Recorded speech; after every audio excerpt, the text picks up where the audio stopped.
This is a piece of wood called boxwood. It's a rather special type of wood because it's so slow growing. In fact, it's the slowest growing wood that we have in the British Isles. You can recognise it by the fact it's got these tiny little cubes in the bark. It's quite unique to this particular type of wood. The thing about this being so slow growing, it's really hard as far as the wood goes, but if we draw it out too quick, and it's hard not to, what you end up with is it will almost destroy itself and crack up quite heavily. However, I've still got some nice areas around here that I can use for different bits and pieces. And what I have got next to me is a piece of wood which I extracted from a little bit further down from this. And what we get the opportunity to see on this is the way the grain works within the wood. There's some really beautiful colours, and what I was drawn to was these black lines that kind of travel through the creamy buff. So once I'd got this, I gave it a good old shine up, and I thought to myself, I'm going to need a really special piece of flint to sit in the front end of this. So the idea is this is going to be the handle of a dagger with a flint blade. So this is the piece of flint that I've chosen, and in all honesty, every single thing about this piece of flint from the outside says leave it right there, because the cortex is as rugged as a troll's face. I mean, you look at that.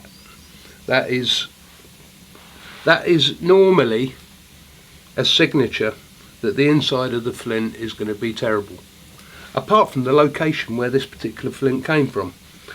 The more rugged it is on the outside, the more interesting it becomes on the inside.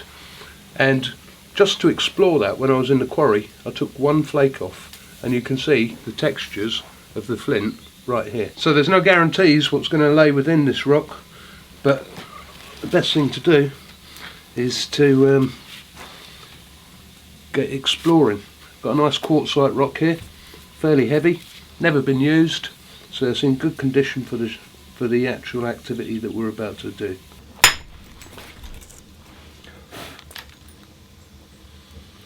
Plenty of colours. That's exactly what I was looking for.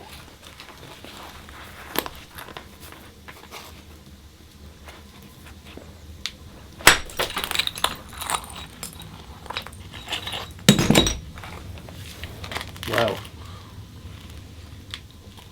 Take a moment of your life to look at that. Now the thing is a lot of the browns are really close to this surface. I'm not saying I don't like this grey, but I have to be careful as we go forward, because what we want to do is we want to see exactly where we want to get the tool from, with the considerations of the colours that are available within it. On the other hand, I might just have to go for whatever I can get, but that's going on inside my mind. So when I'm napping, I am going quite deep, and that might give me the opportunity just to take one spool that I can end up using instead of taking the dagger right from the middle of the rock. On that side, what it's showing us is it's showing us that some of the inclusions are interfering with the way the shockwave can travel through the stone. So on this side of the material, if that doesn't sort it out, that therefore means we're forced to be napping closer to this side of the rock. But literally, we're still exploring. This is like walking the moon. You know, we've never been in here before, so we're literally going in there to find out what's there.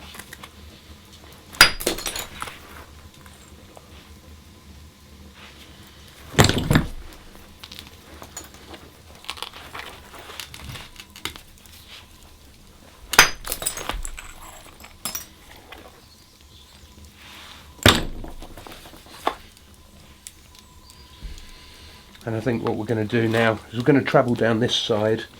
We've successfully gone down there. we're telling the story from this side of the stone. Oh, and hang on a second, just check this out. Look, the material completely changes in here. You go from the browns, bang, into this colour here. How does that happen? Been napping for 50 years, and to be quite honest with you, I'm not going to start bullshitting you now. I have no idea how that happens.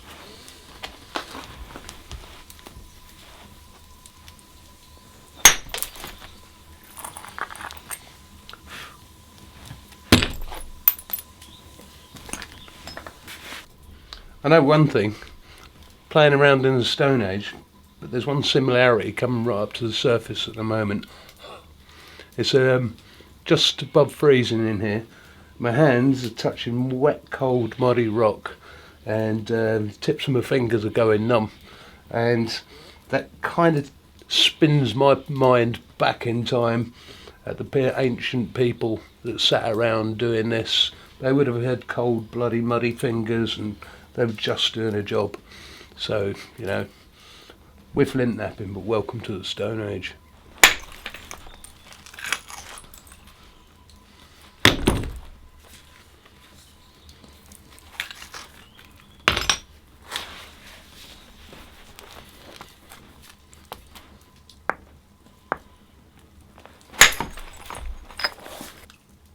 So we're 2 hits away from having the first stages of a rough out completed. And what that actually means is that we've bifacially flaked the flint all the way round, apart from this little section here.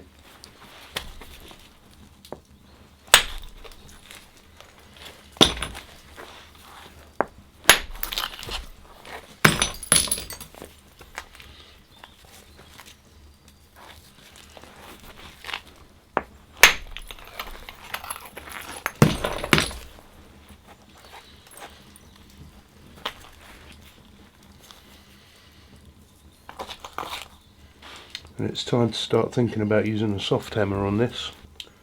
So this stone has done everything I need it to do, and what I need now is I need a stone more like this.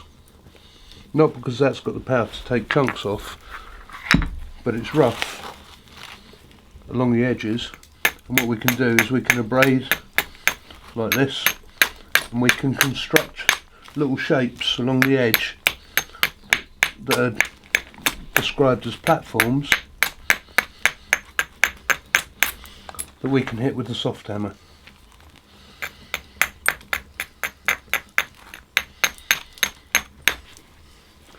So this is what we call a soft hammer. This is a big piece of red deer antler.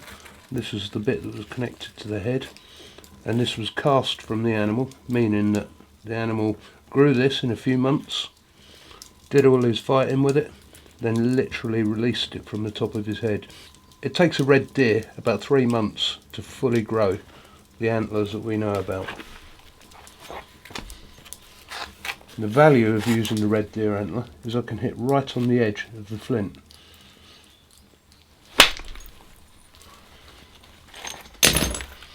The flint doesn't get a lot smaller now, but it gets thinner.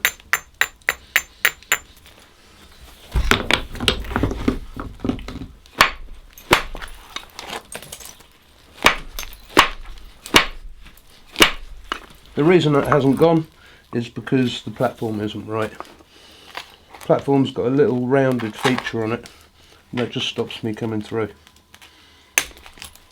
So we just take that out, re-abrade that edge, and go again.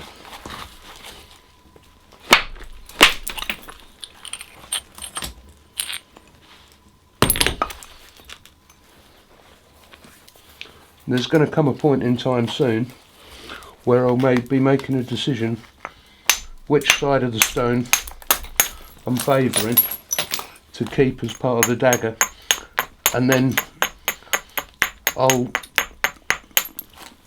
basically attempt not to flake too hard into that side. I'm going to say all that again better.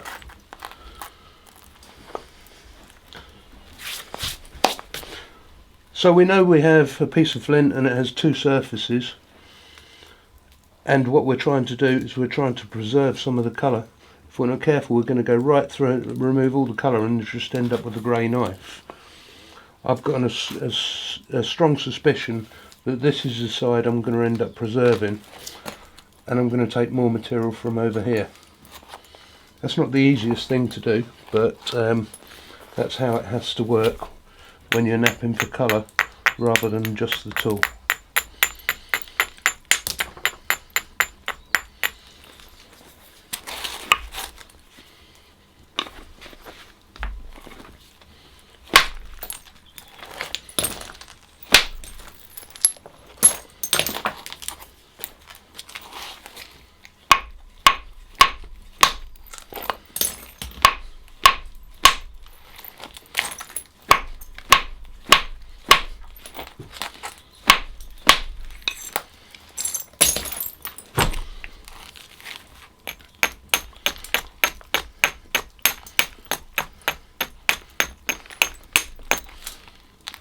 The thing with flint is every single piece of flint that you ever find is going to be similar to the ones you've napped before, but never exactly the same.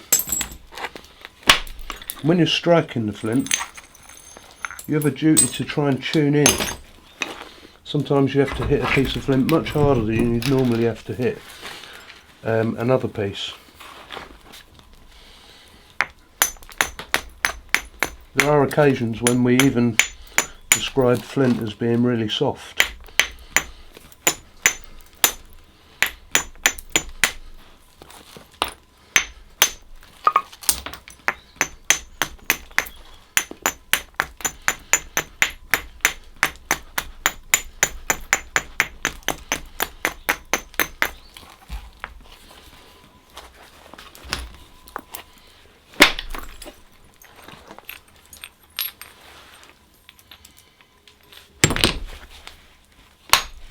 It was a good flake.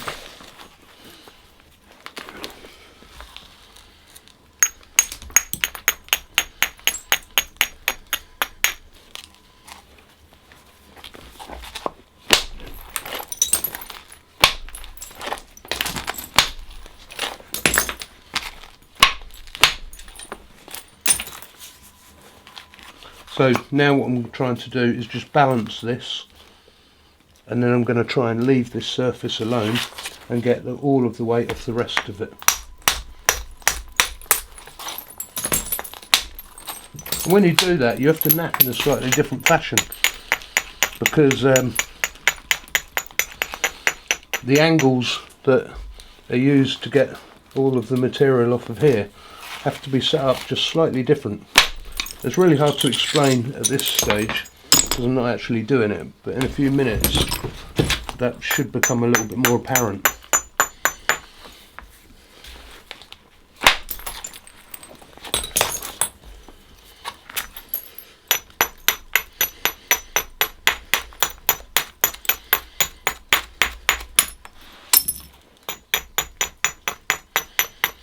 It's quite funny because when you're watching flint napping being done, that's one thing. When you're doing it, it's another, because not only have you got the sounds, but you've even got a smell. It's a smell which is kind of unique to flint napping. And it's hard to believe that a stone can smell, but there is one.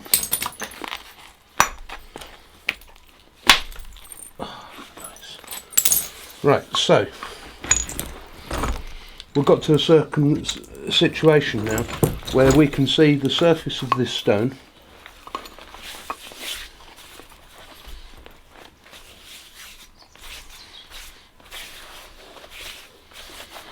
What we're looking at is the textures. So we've got the greys, we've got the browns, we've got sort of speckles going on. I don't envisage the dagger's going to be as long as this is right at the moment, but I want to leave that side alone. So that means I've got to thin it out from this side. I've got a lot of width that I just don't need. So what I'm going to do is I'm going to spend a little bit of time down here, which will raise the edge from where it currently sits up to about here. And with that, that will give me a dominant situation to push massive amount of flint off. When I take these flakes off, I don't want them travelling too far, so we'll just pull the back of the flint up a little bit, and that will reduce the length of the flake that comes off. See, they're just short.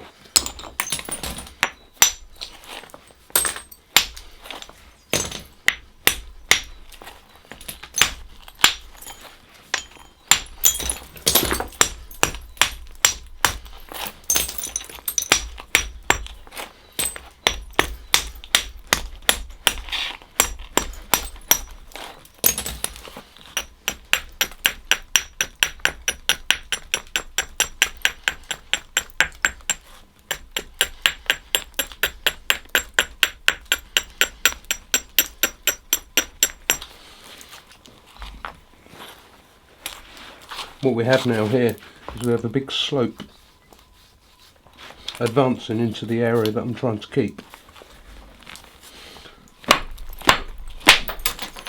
So we can push big powerful flakes across and trim up on either side of them.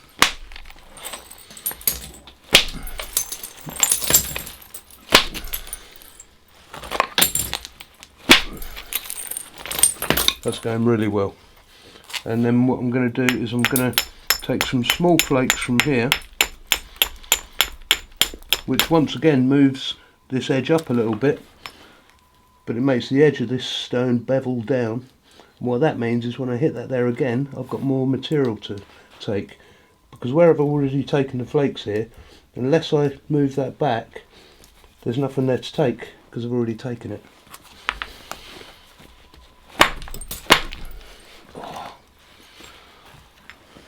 That's what we don't want happening too often. That's called a hinge. There's different discussions to have about that, but basically it was probably trying to broaden out too much. That was too much to ask, so it hinged instead. That's not the end of the world. We can get underneath that hinge from the opposite side.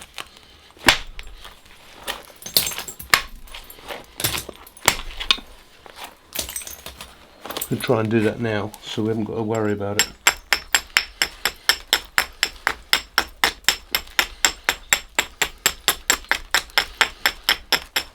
The thing about flintknapping is, although you're trying to make something which is going to be desirable to keep, it doesn't matter whether it works or not, because the value of flintknapping is you should be enjoying yourself. And if you're enjoying yourself, you're already a winner no matter what happens. That's good, that's part of the hinge. I'm going to come across a little bit more, see if we can get right underneath it.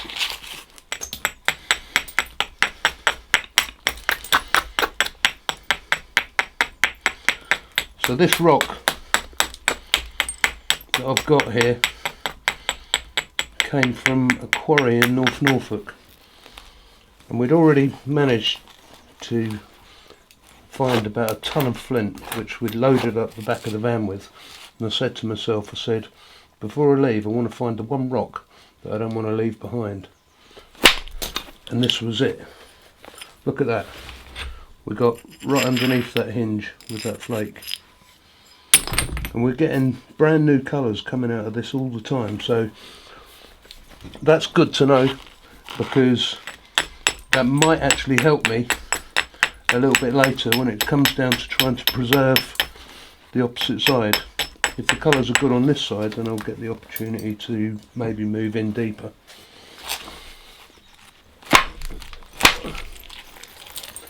And as you can see now, I'm really not taking any prisoners in terms of flaking, because I've made one clear decision for myself now, and that is thin this rock out. Thin it out, get the flakes to travel powerfully from the edge right across the surface. Boom! It's got to be like that, otherwise what we'll end up with is just a smaller thick rock, which is not what we're trying to do. And I always love that, because we're not just gently working across the edge, we're working across the edge with complete conviction. And it's that thought that I like to travel back in time, because we get the opportunity to see through ancient eyes at the power of their intention. And they needed that power. If you're going to live on a landscape with lots of wild animals and other people that, I mean, you could even go as far as to say it was a lawless society. They didn't have governments and they didn't have rules. They just had social etiquette for whatever that was worth back in the day. But we're never going to know how social they were. It's also worth just taking a quick look at the devastation along the surface of the soft hammer. It's absolutely chewed and gnarled. And to be quite honest, what would be great is to smooth that right off, because all of these different implications along the edge of this have an effect on what's happening here. But for now, I'm just going to push on with the gnarly edge, because it's not working out too bad.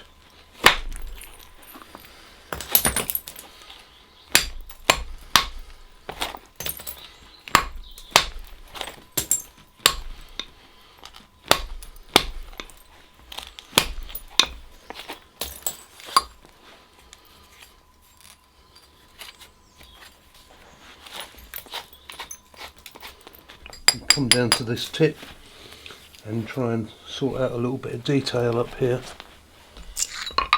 I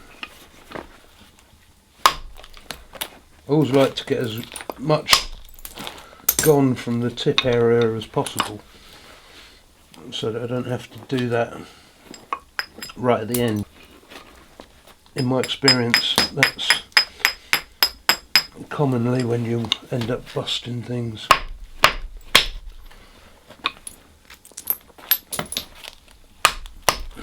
In half.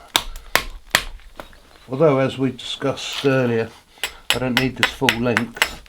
I like to be in control of what comes off rather than losing it just because of something that went wrong.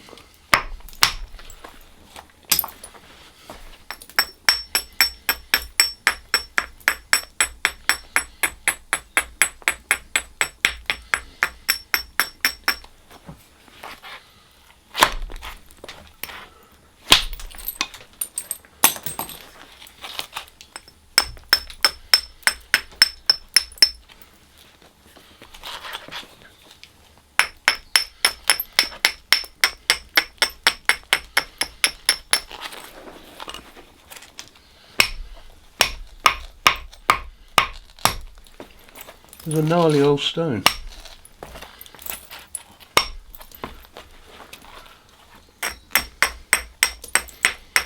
It's a stone that never would have imagined, if a Flint could imagine, that somebody would invest any time into.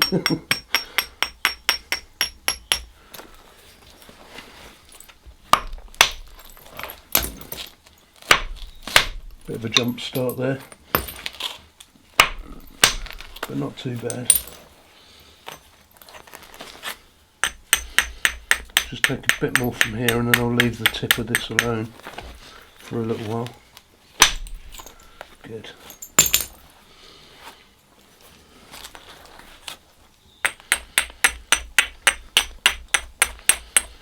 Push on up this edge a little.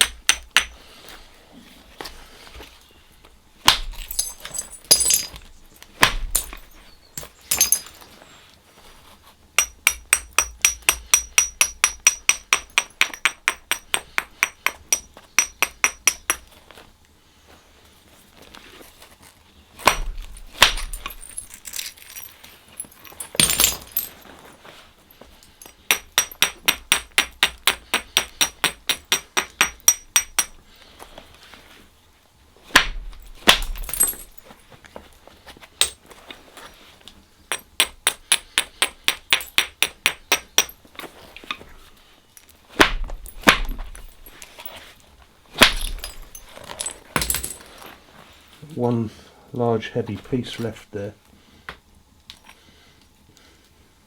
I might just leave that for the second, come across the back here and try and push right over the back at it. I can spend quite a lot of the width, more than I normally would, just because you can make things too wide, too flat very easily.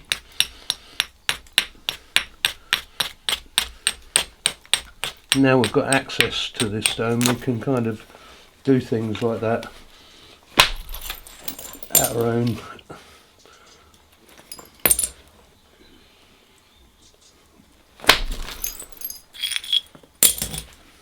discretion.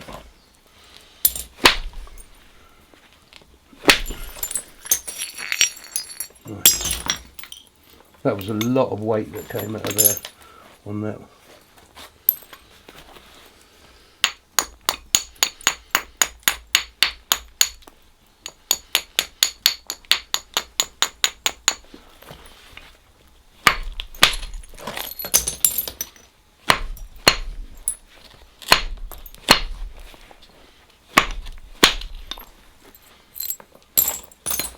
As you can see, the flakes are travelling right across it,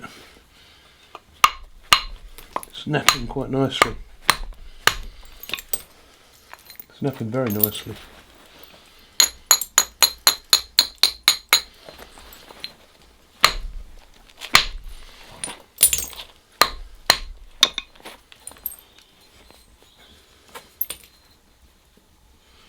It's a bit looking a bit unplanned at the moment, but that happens sometimes. Things will go a little out of order, but then we can try and fight that order back in. That's a tough little spot.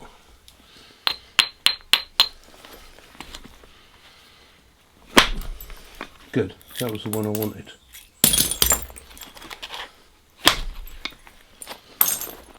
This soft hammer's getting really bashed in now, which is challenging me a bit because of the quality, so I'm going to go over to a different one, use a slightly different location on it. I can gain a bit more control. I've got to have control at this stage.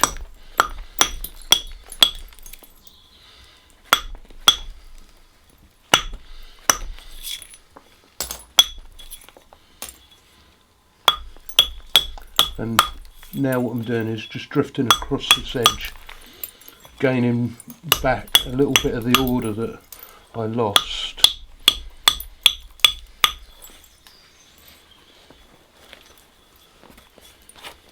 Redefining the line.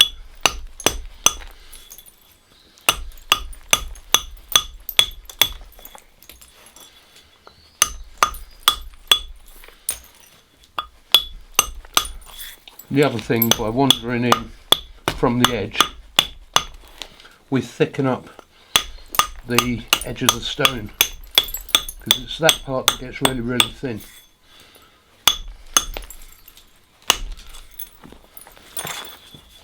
So we've got a big old lump just here that's got to come off.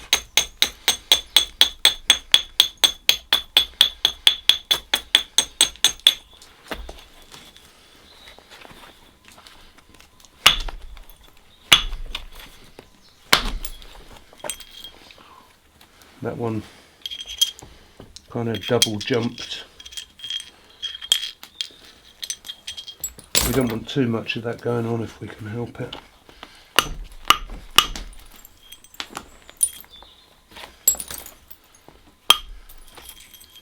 It's like a hinge that used itself as a punch further out in the stone.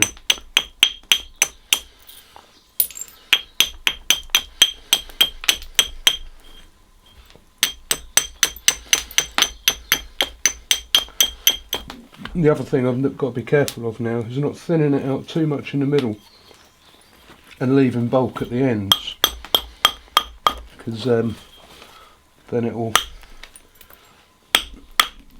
be really risky. We want to thin it down from the ends and then thin the middle out.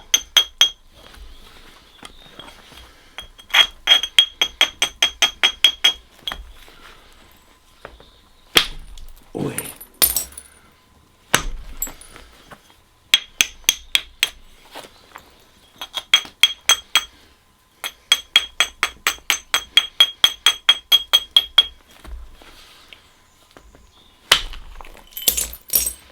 Nice.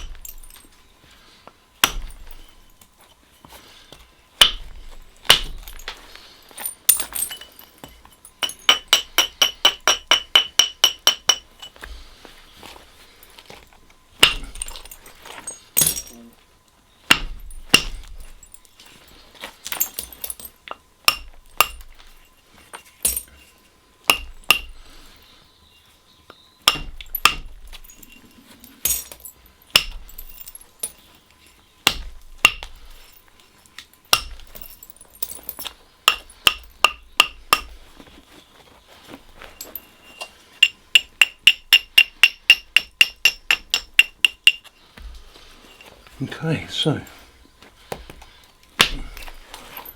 it's all these different stages. I mean, now it's getting so thin, the risks are getting much higher.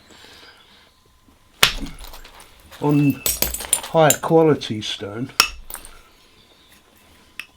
the risks don't sit quite so high, because you're not bumping into things with your flakes. But all of these little colours represent an inclusion, and in as much as that, a complication.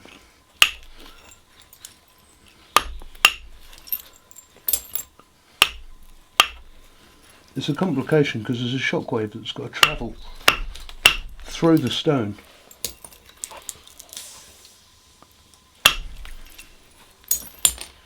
And it's got to get through an imperfection.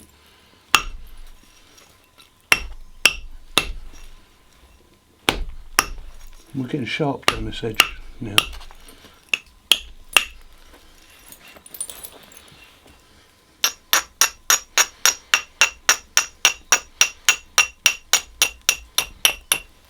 And it's at this stage where we don't want too many things going wrong, because they get really hard to correct when the stone is really thin.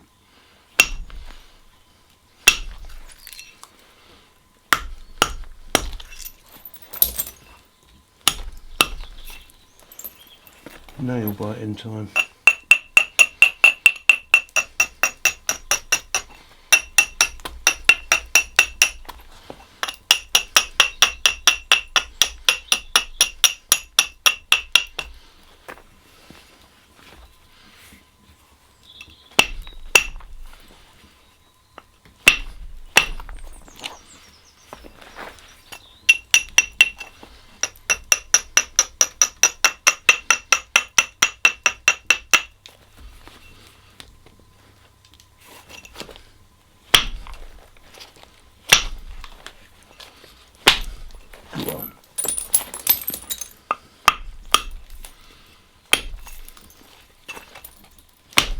There are times when you think it's not going to go, but if there's no obvious reason, then really what it comes down to is hit it harder.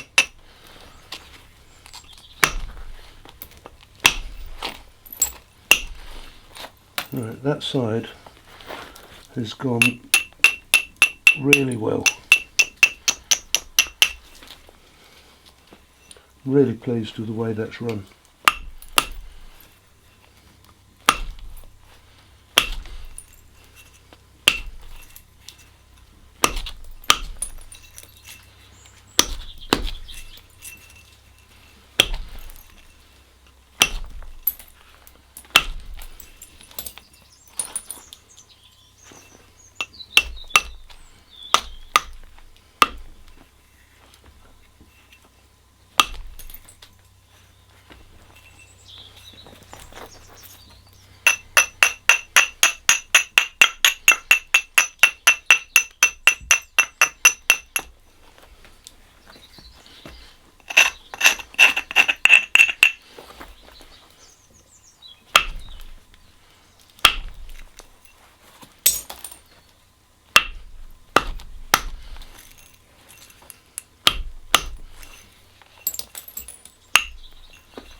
we're now getting to the stage where we can see the light actually travelling through the edge of the flint. Okay, so I've just dropped down to a smaller, softer hammer yet. Just going to see how that behaves. I might come back up to the bigger one, but what I'm now trying to do is draw in towards the final shape. Chunk of it just jumped out then.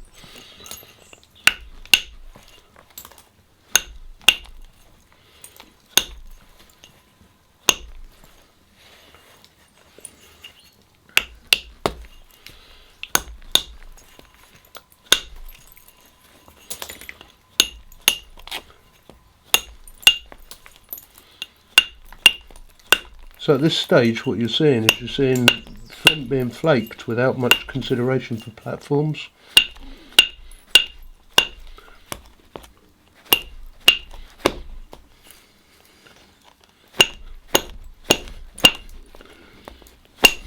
Go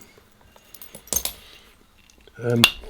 Partially because I'm only taking relatively short flakes. I don't want to over thin it at this stage. We're just moving closer towards the dagger.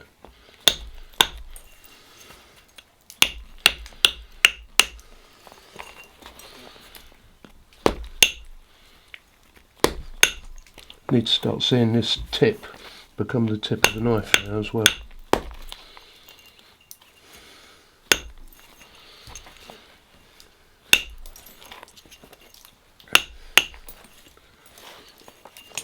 Get the tip of the knife into a position where I don't have to revisit it.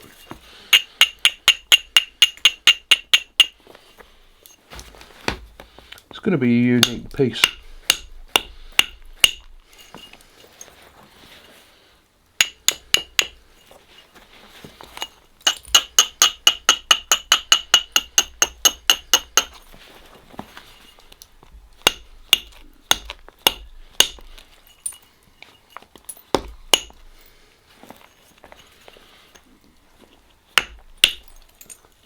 When I work right up near the tip, I normally grip it quite tightly. Good.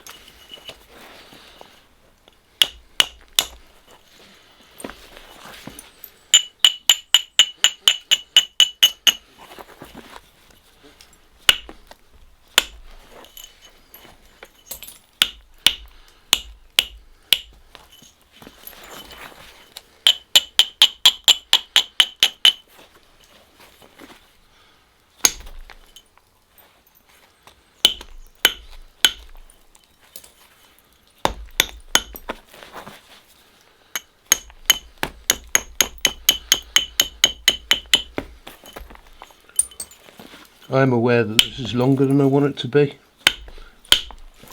I like the colours in the tip, so I'm trying to preserve that. I'm probably going to have to shorten it down from the opposite end. That'll be risky business all by itself.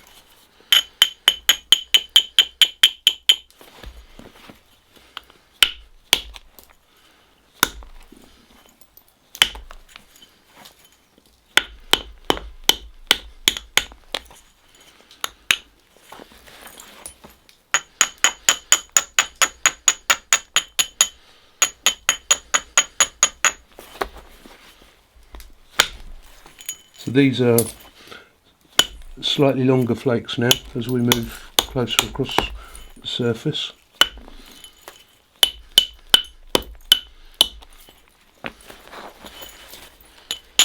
So that's why you're seeing a bit more platform work going in.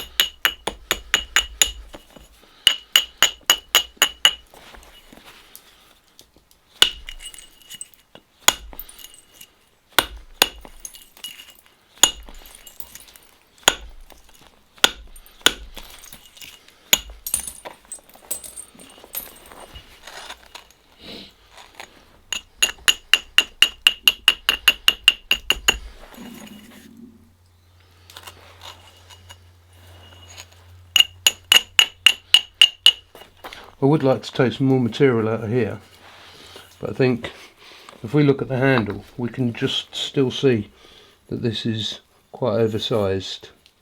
Some of it's obviously got to go into the handle, but that's about how much I'd like to stick out, and that's an awful lot of flint to go into a handle. So we'll mess around up here for a second. We'll shorten this down and narrow it up a bit.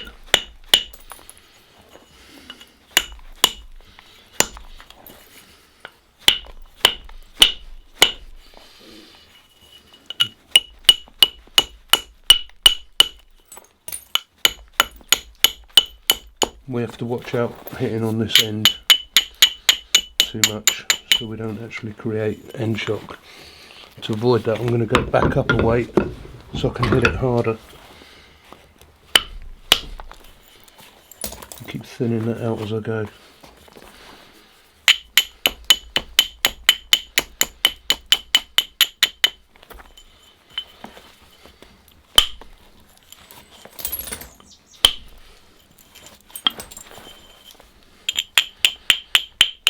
So far so good.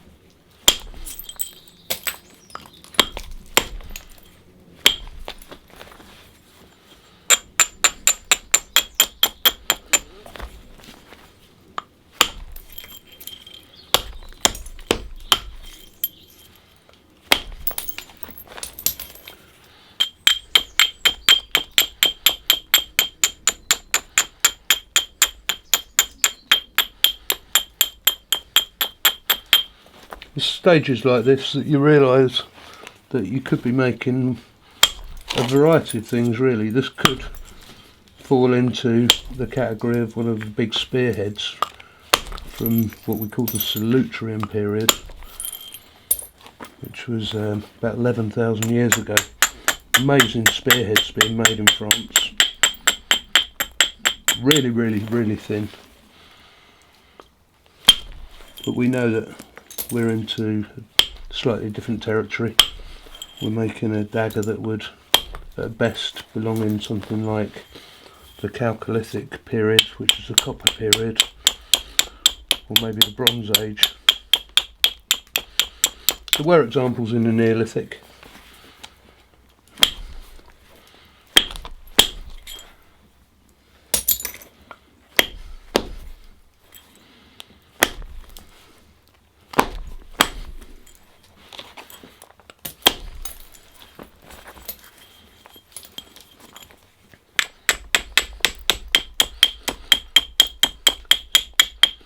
So yeah, I'm taking a little bit of length down, just very gently, carefully. We only get a little bit at a time.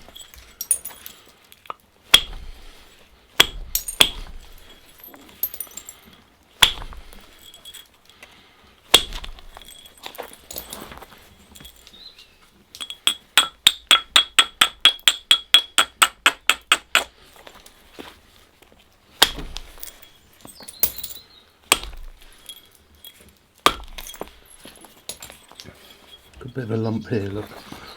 So we can use some of this back to set a platform up to get onto that.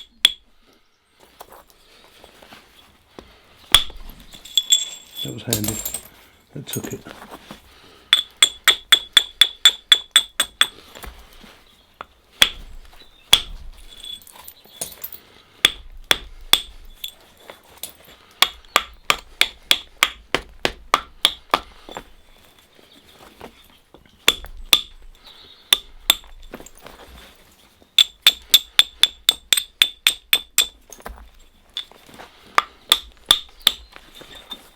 I don't need that to become much thinner there, because that's going into a handle. So now I can look at this for its final piece of symmetry really, and thinning. I'd like this side to come in a bit, and I'd like to take a thinning set of flakes off the top of this side. So just studying how the flake scars are, and this weight is slightly prominent up here.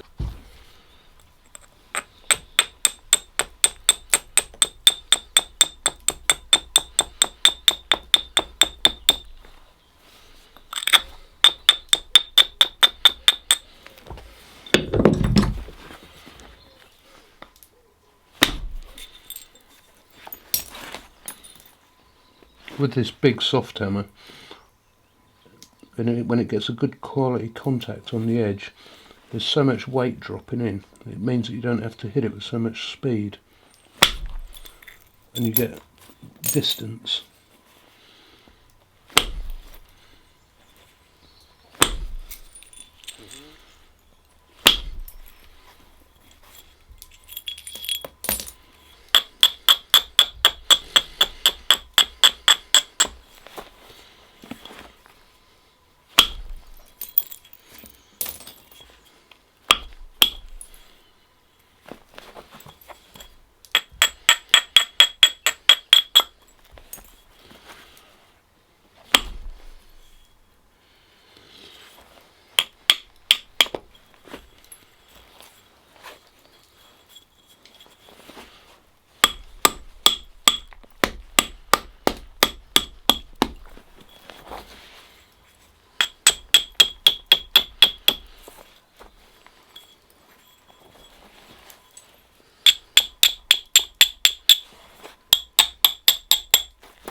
Can drop down to the smaller soft hammer now, because what we want is a little bit more speed and less surface removal.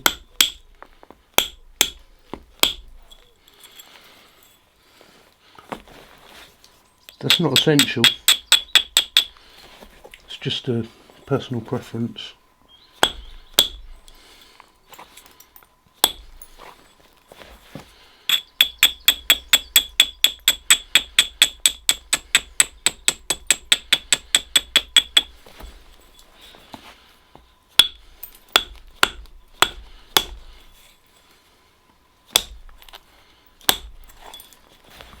So I'm getting much closer to what I want, and what's going to be really interesting is when I finally decide that I'm happy, what we're going to need to do is we're going to need to put some oil on the surface of the stone. You remember that a stone is very much like a sponge, so the oil will travel in and it will kind of a bit like a painting. It will pop. The colours will pop and they'll lift right up. So what we think we can see with the eye will change, kind of giving it a gloss.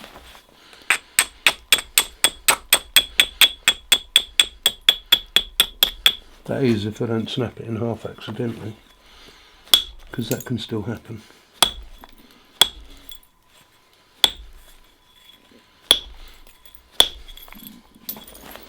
And frequently does.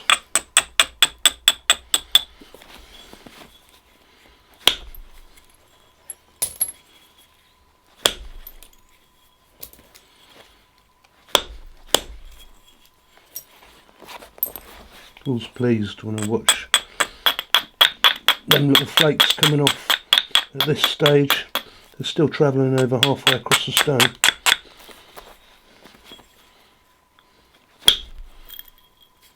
Look at that, look. And that's cheeky.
Obviously accuracy, I just slightly missed what I was aiming at, but accuracy is kind of crucial. But you get into a zone in the end, so you can kind of rely upon what you're trying to do.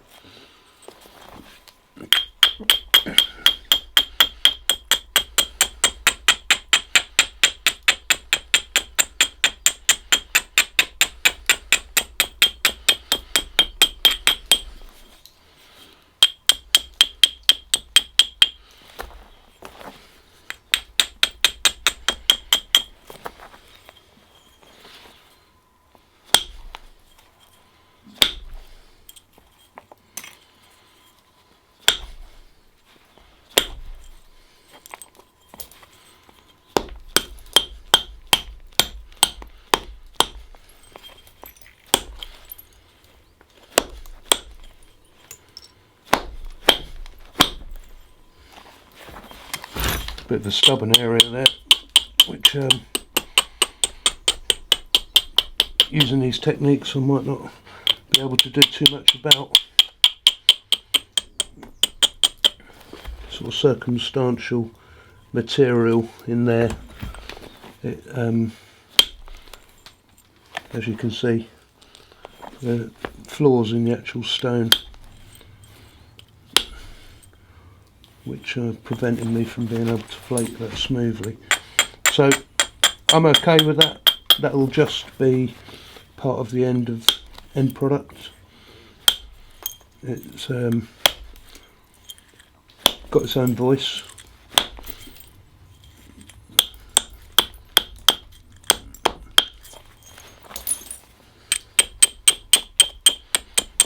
And these things should have their own voice, really. You can't get much more organic than a stone like that if we cast our minds back to the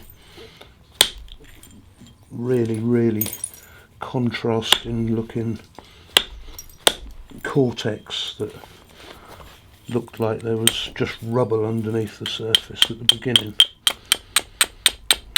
And here we are, close in on an hour later, with a fairly symmetrical dagger-like looking piece of flint.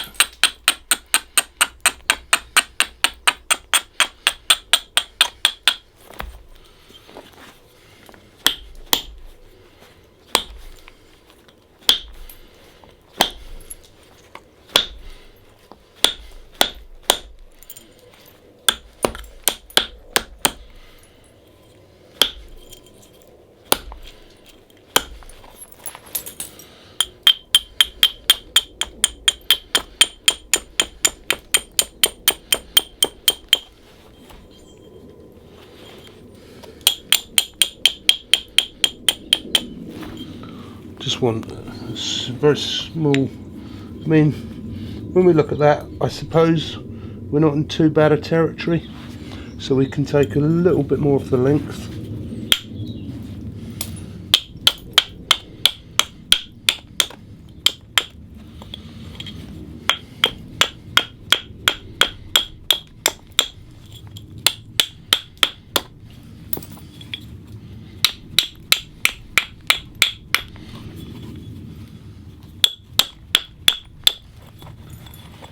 And I want to socket this into the handle, which means I don't want to see the flint cutting out here.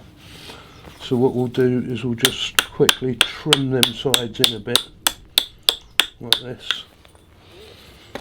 That'll all become socketable.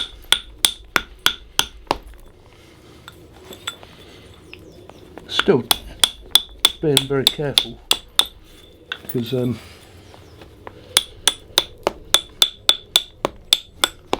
any one of these hits could rob us of everything.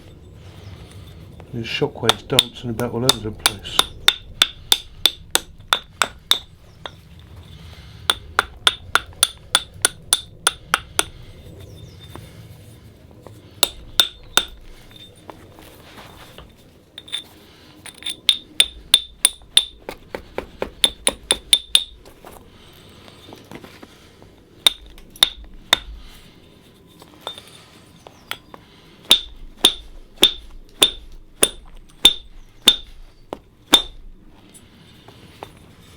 So that's hidden. Just rubbing a bit of oil into this now, because like I was saying, you know, think of it as a painting. That what we're trying to do is we're trying to lift the colours, and we're trying to lift the vision of the flake scars on the surface so much easier to see. So there we are. And then you can see with just a little bit of oil on that handle too, see them colours, sort of bluish, milky blue grey, with like little rust stains and bits and pieces laying together on there.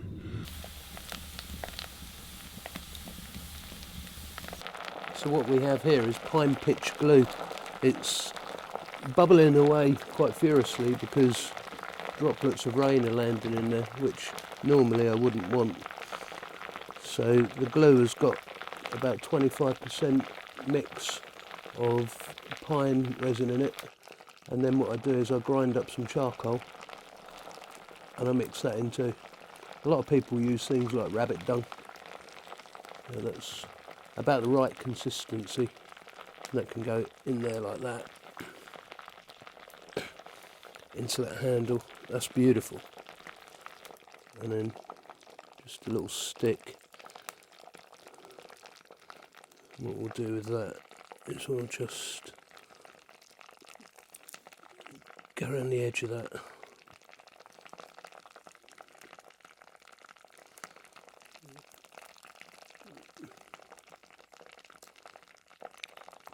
And what that does is it makes it look good more than anything.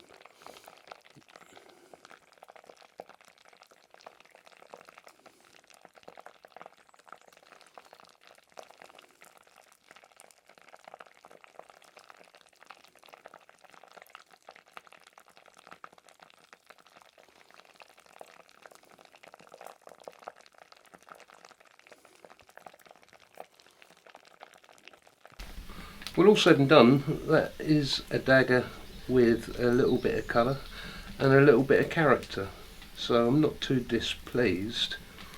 There is a however about this though. When we look at the pieces of flint that I knocked off, they are carrying the colour that I was trying to preserve, some of them caramels. So it's not a disaster because I can always use these pieces of debitage. I can knock arrowhead flakes off and all sorts of stuff, which I will do, and they'll be quite good fun to work with. But among the flint that I collected the other day, there's going to be quite a few different examples of this, and I do know that in some pieces that caramel's going to carry on so much deeper into the stone. But that was a little journey that we went on together, and turned that out of quite an awkward looking stone. A stone which really common sense would have said leave it on the floor in the quarry.